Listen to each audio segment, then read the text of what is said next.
In this video, you will learn when and where to use $sign in cell address.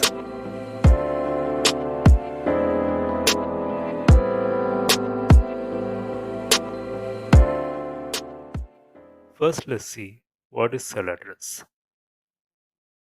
Cell address is nothing but the combination of column letter and row number.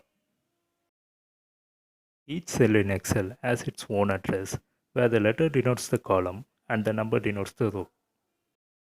Understanding cell address in detail will help you in avoiding errors while applying formulas. You can see while I'm selecting this particular cell, the cell address changed to B7 since the selected cell is placed in column B and row 7. Similarly, while I'm selecting any other cell, the cell address gets changed in the cell address box. By default, when you refer a cell which is in the same workbook, you will see only the exact cell address without any $signs.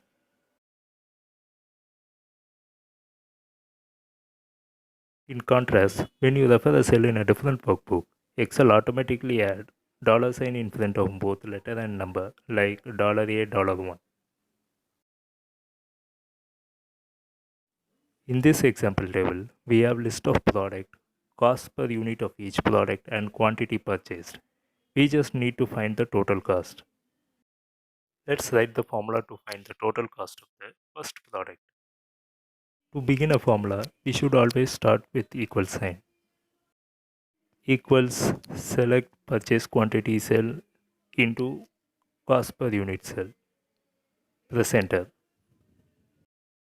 You can notice while I'm selecting a cell reference, there is no $sign in the cell reference because we are referring a cell in the same workbook. Drag the formula down the cells by double clicking in the right bottom corner.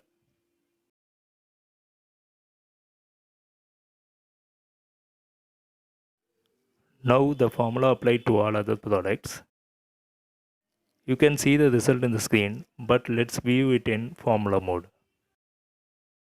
In first cell, we have referred cell C5 and B5.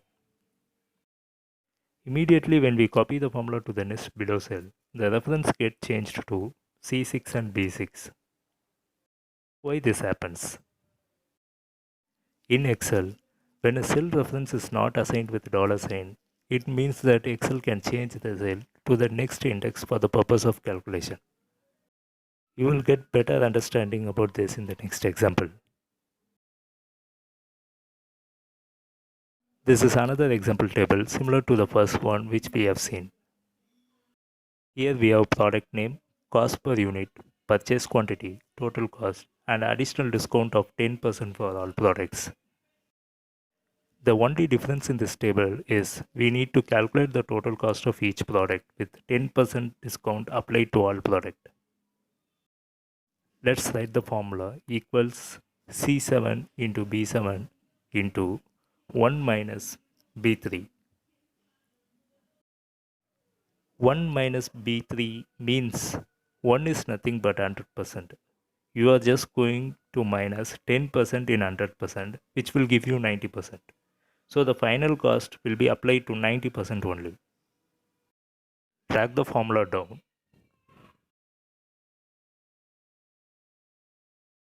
You can see some error in the formula. Let's debug the formula.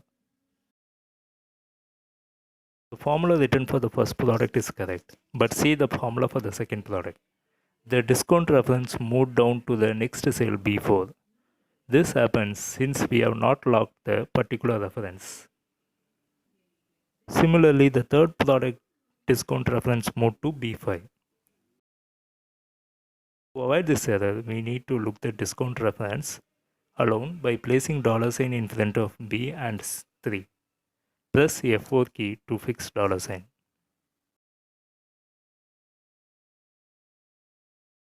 Now again drag the revised formula to the below cells. And now you won't see any error. Discount reference is fixed to B3 for all products. In this example, we will see how to log the cell reference for column only. In this table, we have product name, cost per unit, and purchase quantity for customer 1, 2, and 3.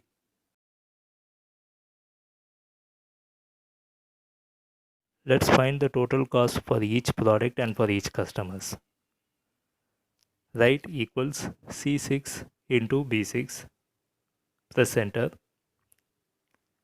Drag the formula to the below empty cells. We got the total cost of each product for customer 1. We just want to do the same thing for customer 2 and 3. So copy the entire formula and paste it for customer 2.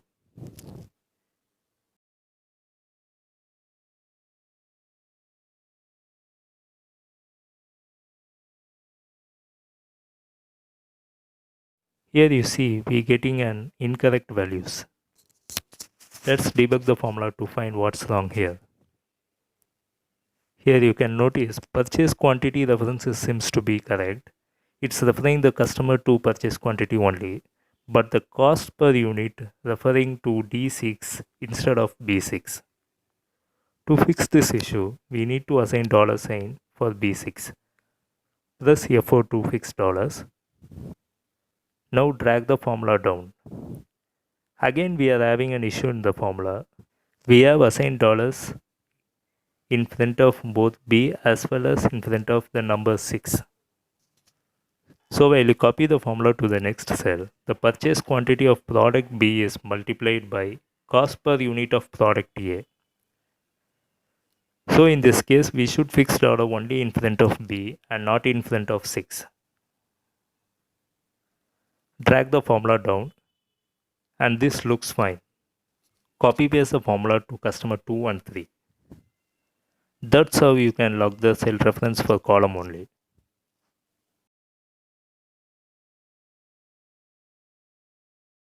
Now let's see how to log the cell reference for row alone. Here we have product name and purchase value of each customers, and each customer has a different additional discounts. We need to find the final purchase value after additional discounts. Let's write the formula equals purchase value into 1 minus additional discount percent.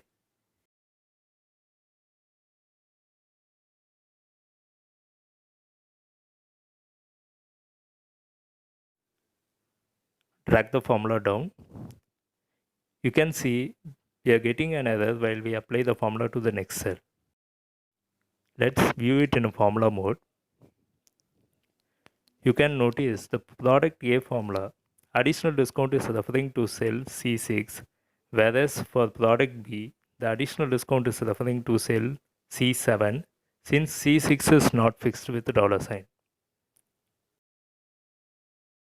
To fix this issue, assign a $sign in front of 6 and don't fix $sign in front of C, because when you copy the formula to customer 2, the additional discount should refer the column L.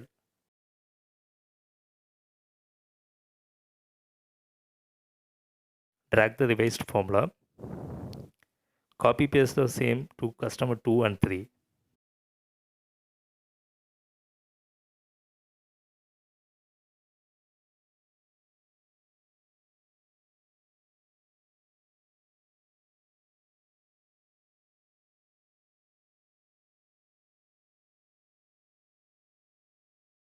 That's how you can lock the cell reference for row alone.